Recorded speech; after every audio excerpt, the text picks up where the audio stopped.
Qu'est-ce que le fonio?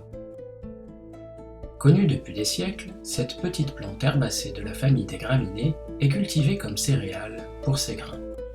Son nom savant, Digitaria exilis. Le fonio est sans doute la céréale la plus ancienne d'Afrique de l'Ouest.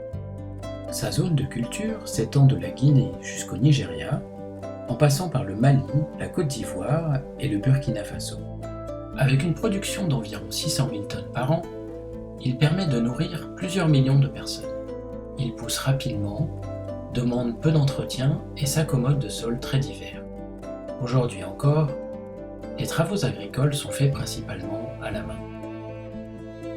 Voici quelques outils traditionnels servant à la culture du fonio. La daba, avec laquelle on racle le sol avant de semer, la faucille, pour moissonner les tiges, le bâton, pour séparer les tiges des grains. Après la récolte et le battage, le fonio est tamisé pour éliminer les impuretés. Puis il est séché et stocké dans des greniers ou des sacs. De nombreuses étapes sont encore nécessaires pour obtenir un produit prêt à la consommation. D'abord, plusieurs pilages permettant de décortiquer puis blanchir le grain. Ensuite, des lavages répétés pour éliminer totalement les particules de son et de sable. Les différents travaux de transformation sont particulièrement pénibles pour les ouvrières du secteur. Mais peu à peu, grâce à l'introduction de machines, le fonio est de mieux en mieux produit et valorisé.